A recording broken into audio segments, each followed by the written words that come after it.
ये कहानी है जंगल में रहने वाले एक ठग की दो बेटियों की, जो जंगल से गुजरने वाले मुसाफिरों को छल कपट से लूटकर उनका कत्ल कर देती। पर फिर एक दिन एक ऐसा मुसाफिर आया जिससे उन सब की जिंदगी बदल गई। एक गुस्सैल राजा ने अपने पुत्र के किसी दोष के कारण उसे देश निकाला दे दिया। राजकुमार ने दुखी मन से अपने गुजारे के लिए 4 लाल और कुछ स्वर्ण भी अपने साथ ले लिए और भरे हृदय से अपने पिता का महल छोड़ दिया। चलते चलते वो जब शहर से कुछ दूर पहुंचा तो उसे एक साधु का आश्रम दिखाई दिया। राजकुमार उस साधु को दंडवत प्रणाम करके एक तरफ बैठ गया। जब साधु ने उसकी मायूस शक्ल और देह पर कीमती वस्त्र देखे तो साधु ने उससे पूछा, बच्चा तुम कौन हो और यहाँ कैसे आए? राजकुमार बोला, महाराज मैं राजा चंद्रगुप्त का पुत्र महेंद्रगुप्त हूँ। मुझे मेरे पिता ने देश निकाला दे दिया है, इसीलिए मैं परदेश जा रहा हूँ। रास्ते में आपका आश्रम दिखाई दिया तो मेरे मन में आया कि आपके भी दर्शन करता चलूं। साधु ने महेंद्रगुप्त की बात सुनकर कहा, वत्स तुम नेक इंसान हो और परदेश जा रहे हो, इसलिए मैं तुम्हें 4 बातें बताता हूँ। तुम उन बातों पर अमल करना। परदेश में ये बातें तुम्हारे अवश्य ही काम आएंगी। पहली यह कि परदेश में एक से भले 2 होते हैं। दूसरी यह कि परदेश में दूसरे के हाथ का बना खाना मत खाना। अगर खाना भी पड़े तो पहले किसी जानवर को खिला देना। तीसरी बात यह कि परदेश में किसी दूसरे की बिछाई हुई चारपाई पर मत सोना।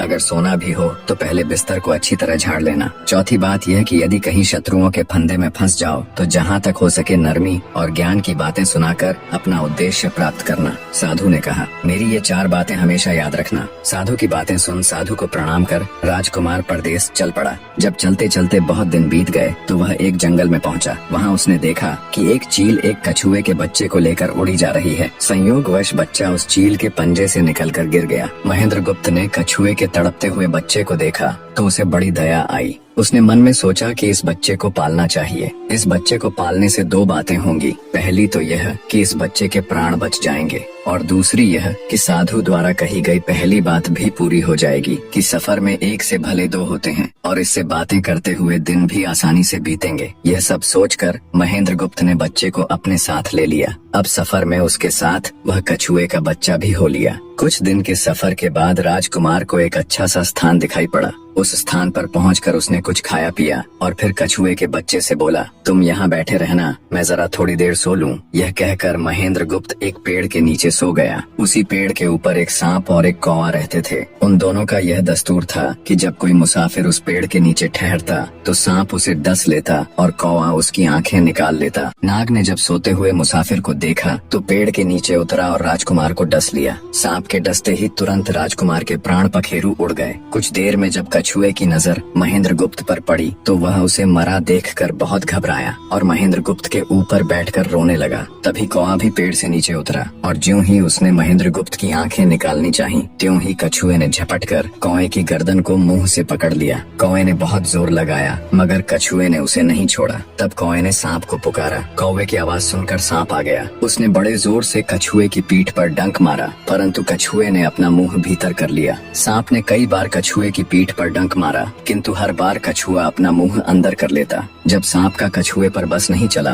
तो उसने कछुए से प्रार्थना की कि तुम मेरे मित्र को छोड़ दो। यह सुनकर कछुआ बोला, नहीं, तूने मेरे मित्र को डसा है, अब मैं भी तेरे मित्र की जान लूंगा। तू मेरे मित्र को छोड़ दे तो मैं तेरे मित्र को जीवित कर दूंगा। यह कहकर सांप ने काटी हुई जगह पर मुंह रखकर महेंद्रगुप्त के शरीर से विष खींच लिया और बोला, अब तो मेरे मित्र को छोड़ दे। कछुए ने जब राजकुमार को देखा कि उसे थोड़ा होश आ रहा है और उसका जहर उतर रहा है तो उसने कौवे को छोड़ दिया। जब महेंद्रगुप्त को होश आया तब कछुए ने उसे सांप के डसने का सारा हाल सुनाया। कछुए की बात सुनकर तुरंत महेंद्रगुप्त के मन में साधु की बताई पहली बात खटकी। सोचा, साधु की एक बात तो काम आई कि एक से भले 2 होते हैं। मन ही मन उसने साधु को धन्यवाद दिया और आगे बढ़ चला। चलते चलते कुछ दिनों के बाद जब वे समुद्र के किनारे जा पहुँचे तब कछुए के बच्चे ने कहा, मित्र मेरा देश आ गया है, यदि तुम कहो तो मैं अपने माता पिता से मिलाऊं। उनसे बिछड़े बहुत दिन हो गए हैं, वे बहुत दुखी होंगे। महेंद्रगुप्त ने उसे जाने की आज्ञा दे दी और स्वयं रात को वहीं समुद्र के किनारे उस जंगल में ठहर गया। जिस जंगल में राजकुमार ठहरा हुआ था उसी जंगल में वहाँ से कुछ दूर ही एक ठग का परिवार रहता था। ठग के 2 लड़कियाँ और 4 बेटे थे। उसकी बड़ी बेटी ज्योतिष विद्या जानती थी। जब भी कोई राहगीर, कोई यात्री उस जंगल से गुजरता और उसके पास कुछ कीमती होता तो ठग की बड़ी बेटी अपनी विद्या से जान लेती थी। आज फिर से उसे बहुत दिनों बाद बहुत से खजाने की महक आई। उसने अपने पिता से कहा, ऐसा प्रतीत होता है कि इस जंगल में एक पथिक आया हुआ है। उस पथिक के पास 4 लाल हैं। यदि तुम लोग उस पथिक को यहाँ ले आओ तो उससे लाल लेना मेरा काम है। यदि वे लाल हमको मिल जाएं तो हम जन्म भर के लिए निहाल हो जाएंगे, परंतु उस पथिक को मारना मत, उसे जीवित ही पकड़ लाओ। ठग अपने बेटों के साथ तुरंत उसकी तलाश में निकल पड़ा। वे थोड़ी ही दूर चले होंगे कि उन्होंने देखा एक आदमी एक पेड़ के नीचे सो रहा है। उसे देखकर उन्होंने सोचा कि यह वही पथिक हो सकता है जिसके पास लाल हैं। वे उसे पकड़कर ले गए और अपनी बड़ी बेटी के हवाले करके बोले, इससे लाल निकलवाना अब तेरा काम है। ठग की बड़ी बेटी ने पूरे आश्वासन के साथ कहा, तुम लोग चिंता मत करो, मैं इससे लाल निकलवा लूंगी। ठग की छोटी बेटी ने जब महेंद्रगुप्त को देखा तो वह दिलोजान से उस पर मोहित हो गई। पहली ही नजर में वो अपना दिल उस नौजवान राजकुमार को दे बैठी। भाइयों के डर से कुछ कह तो न सकी, लेकिन मन ही मन उसको बचाने की युक्ति सोचने लगी। कुछ देर बाद ठग की बड़ी बेटी ने खाना बनाया और उसमें जहर मिला दिया। वही खाना उसने महेंद्रगुप्त को परोस दिया। जब थाली महेंद्रगुप्त के सामने आई तो उसने खाने के लिए निवाला तोड़ जैसे ही उसे खाने को हुआ तभी उसे साधु की कही गई दूसरी बात याद आई। उसने थाली में से थोड़ा सा भोजन निकालकर कुत्ते के सामने डाल दिया। जैसे ही उस खाने को कुत्ते ने खाया वो तुरंत मर गया। यह देखकर महेंद्रगुप्त ने भोजन नहीं किया। उसने अपने मन में सोचा कि साधु की दूसरी बात भी काम आई। अपनी इस चाल को असफल होते देखकर ठग की बड़ी बेटी को गुस्सा तो बहुत आया, पर वो अपने गुस्से को अंदर ही अंदर पी गई। उसने महेंद्रगुप्त के सोने के लिए पलंग तैयार करवाया और उससे कहा, जाओ पथिक, ऊपर के कमरे में तुम्हारे लिए पलंग तैयार करवा दिया है, अब तुम आराम करो। कई दिनों की सफर की यात्रा के कारण थका हुआ राजकुमार जब ऊपर आया तो उसे बढ़िया धुली हुई चादर पलंग पर बिछी हुई दिखाई दी। सोचा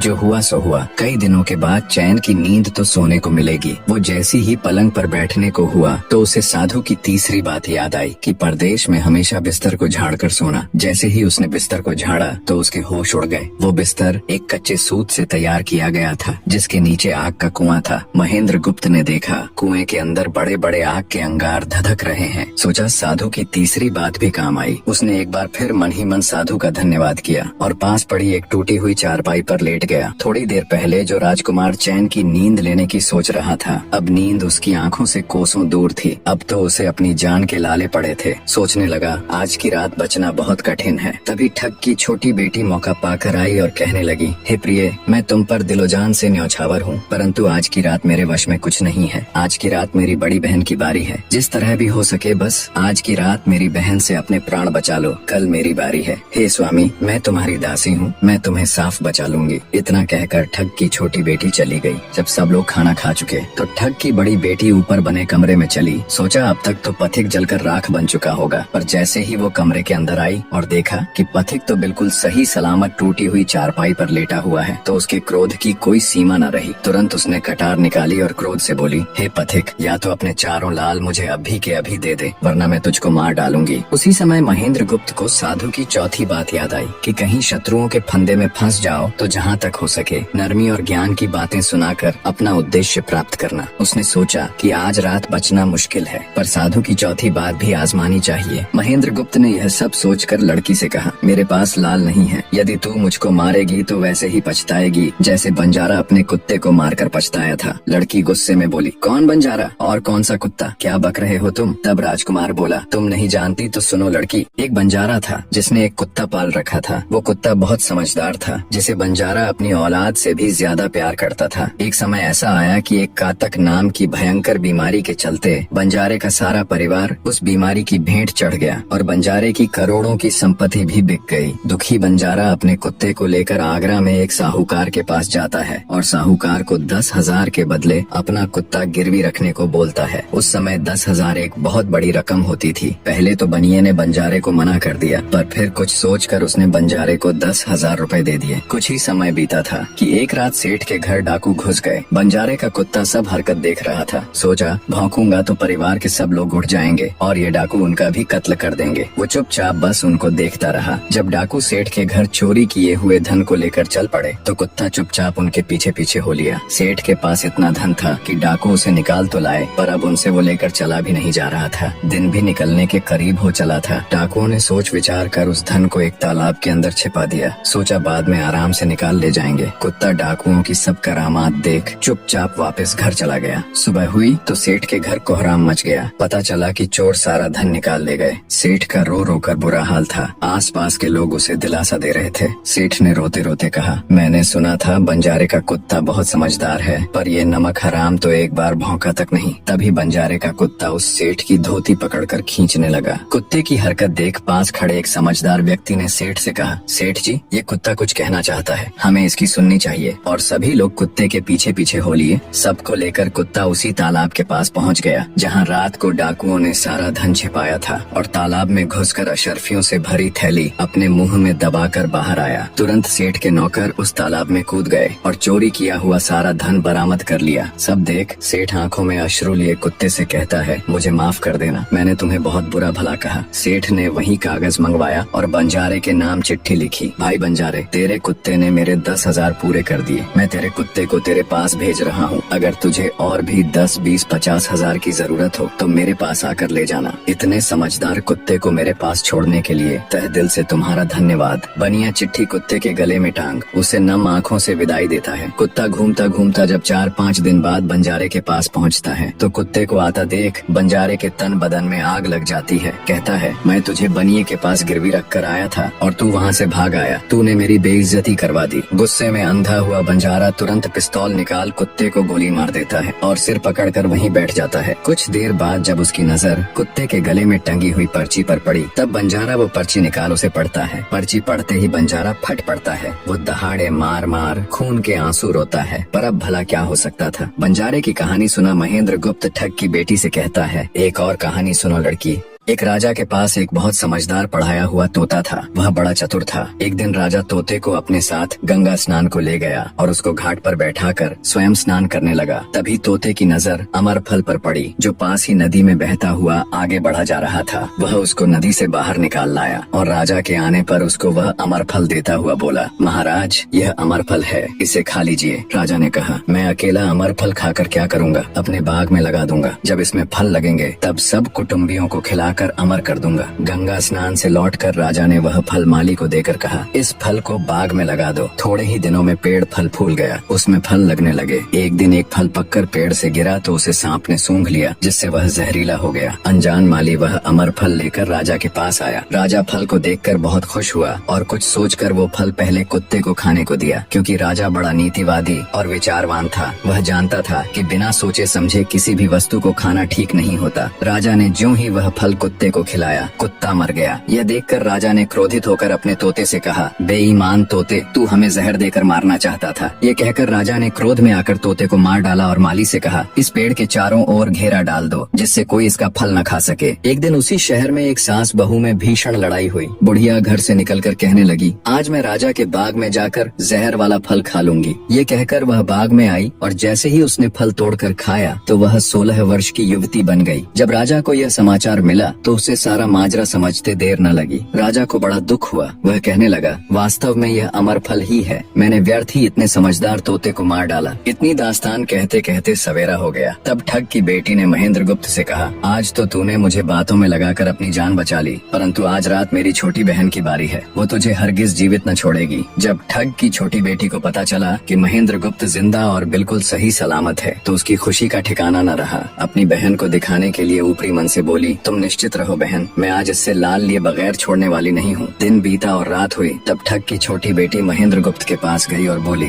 भगवान का शुक्र है जो तुमने चालाकी से अपनी जान बचा ली। महेंद्र गुप्त बोला, तुम सब ऐसा क्यों करते हो? तब ठग की छोटी बेटी बोली, हमारी तो यही रीति है कि मेरे भाई और बाप मुसाफिरों को पकड़ कर लाते हैं और हम बहनें अपनी चालाकी से उनसे माल हथिया कर उन्हें मार डालती हैं। फिर वह बोली, पर तुम चिंता मत करो, अब मेरी बारी है और मैं तो दिलो जान से तुम्हारी दासी हूँ। तुम्हें जैसा समझ पड़े वैसा ही करो। यह सुनकर महेंद्र गुप्त बोला, प्रिय, तुम भी मुझे देखते ही पसंद आ गई थी। दिल करता है कि हर पल तुम्हारे पास ही रहूं। तुम अपनी बड़ी बहन की तरह नहीं हो। तुम एक नेक दिल औरत हो। तुमसे मेरा कुछ भी छिपा हुआ नहीं है। उसकी बात सुनकर ठग की बेटी ने कहा, तुम कहते हो कि मुझसे कुछ भी छिपा नहीं है, तो फिर वे लाल कहाँ हैं? महेंद्र गुप्त ने कहा, वो चारों लाल मेरी जांघ में हैं। अगर तुम निकालना चाहो तो निकाल लो। राजकुमार की बात सुन ठग की छोटी बेटी बोली, प्यारे वो लाल तुम्हें ही मुबारक हो। मैं तो तुम्हारी दासी हूँ, तुम्हारे दर्शनों की प्यासी हूँ। मुझे तुम्हारे सिवाय और कुछ नहीं चाहिए। ये सुन महेंद्र गुप्त बोला, जो कुछ तुमने कहा है वह तो सब ठीक है, लेकिन ये प्यार और प्रेम की बातें सब धरी रह जाएंगी जब हमारे शरीर में प्राण ही नहीं रहेंगे, क्योंकि जब तुम्हारे बाप और भाइयों को इसका पता लगेगा तो हम दोनों की खैर नहीं। तब ठग की बेटी बोली, तुम चिंता मत करो, मेरे पास इसका भी उपाय है। आज रात को सबके सोने के बाद हम यहाँ से भाग चलेंगे और कहीं बहुत दूर रहेंगे जहाँ कभी मेरे भाई और बाप पहुँच न सके। महेंद्र गुप्त बोला, पर ये सब होगा कैसे? बोली, यहाँ से निकलने का एक ही उपाय है। मेरे पिता के पास 2 ऊँटनियाँ हैं, उनमें से एक तो दिन भर में 60 कोस चलती है और दूसरी दिन भर में 100 कोस चलती है। तुम उनमें से बड़ी वाली को खोल लाना, तब तक मैं हम दोनों के लिए कुछ धन बांध कर रख लूंगी। जब आधी रात हुई तब महेंद्र गुप्त ऊँटनी को खोलने चला गया। महेंद्र गुप्त ऊँटनी ले तो आया, मगर जल्दबाजी के कारण वह बड़ी के स्थान पर छोटी को ले आया। ठग की बेटी बहुत सा माल लेकर ऊँटनी पर बैठ गई और दोनों चल दिए। ऊँटनी जब चलते चलते 60 कोस पहुंची तो जंगल में रुककर खड़ी हो गई। बीच जंगल में ऊँटनी को खड़ी देखकर महेंद्र गुप्त और ठग की बेटी के होश उड़ गए। ठग की बेटी बोली, अनर्थ हो गया, तुम रात के अंधेरे में बड़ी ऊँटनी की जगह छोटी को ले आए। मेरे पिता और भाई आते ही होंगे, वो हमें नहीं छोड़ेंगे। इधर जब सवेरा हुआ तो ठग ने देखा कि उसकी बेटी और मुसाफिर दोनों गायब हैं। उसने सोचा कि निसंदेह वह बदमाश मेरी बेटी को भगा ले गया है। तबेले में जाकर देखा तो पाया कि छोटी ऊँटनी गायब है और बड़ी वही है। सोचा ज्यादा दूर नहीं गए होंगे और ऊँटनी पर सवार होकर उसने उसे तेजी से दौड़ा दिया। थोड़ी ही देर में जंगल में उस स्थान पर जा पहुंचा जहां महेंद्र गुप्त और उसकी बेटी ठहरे थे। महेंद्र गुप्त ने जब उसको आते देखा तो बहुत घबराया और कहने लगा, देखो तुम्हारा पिता आ रहा है, अब उससे प्राण कैसे बचेंगे? लड़की ने कहा, घबराओ मत और जो मैं कहती हूँ उसे ध्यान से सुनो। जाओ, जाकर उस पेड़ पर चढ़ जाओ। जब मेरा बाप तुम्हें पकड़ने के लिए आएगा और पेड़ पर चढ़ेगा तो मैं चुपके से बड़े वाली ऊँटनी पर चढ़कर उसको तुम्हारी डाल के नीचे खड़ा कर दूंगी। तुम कूद कर उस पर बैठ जाना। इस प्रकार हम दोनों बचकर साफ निकल जाएंगे। यह सुनकर महेंद्र गुप्त तुरंत पेड़ पर चढ़ गया। तब तक ठग भी वहाँ आ पहुँचा। पिता को देख उसकी बेटी ने फंड करते हुए कहा, पिताजी ये दुष्ट मुझे धोखे से यहाँ भगा लाया, आप इसे छोड़ना नहीं। ये सुन गुस्से से तिल मिलाया ठग महेंद्र गुप्त को पेड़ पर चढ़ा देखकर ऊँटनी से उतरा और उसे पकड़ने के लिए पेड़ पर चढ़ने लगा। बाप के ऊँटनी से उतरते ही मौका देख ठग की बेटी ऊँटनी पर चढ़कर उसे महेंद्र गुप्त की डाल के नीचे पेड़ के पास ले आई। महेंद्र गुप्त तुरंत कूद कर उस पर बैठ गया। महेंद्र गुप्त के बैठते ही ठग की बेटी ने ऊँटनी को दौड़ा दिया। ठग हाथ देखता रह गया। ठग की बेटी और महेंद्र गुप्त कई दिनों का रास्ता तय कर एक शहर में पहुँचे और दोनों वहीं बस गए। वहाँ महेंद्र गुप्त ठग की बेटी के साथ आराम से दिन गुजारता रहा और जब उसके देश निकाले की अवधि पूरी हो गई तब वह उसको लेकर अपने राज्य चला गया और उसके साथ शादी कर हंसता खेलता जीवन व्यतीत किया। निष्कर्ष, महेंद्र गुप्त और ठग की बेटी की यह कथा हमें यह सिखाती है कि प्रेम और विश्वास का बंधन सबसे मजबूत होता है। जब बुद्धिमत्ता, धैर्य और निस्वार्थ प्रेम मिलते हैं तो असंभव को भी संभव बनाया जा सकता है। जीवन में चाहे कितनी भी कठिन परिस्थितियां क्यों न आए, सही निर्णय, संयम और परस्पर विश्वास हमें हर संकट से बाहर निकाल सकते हैं।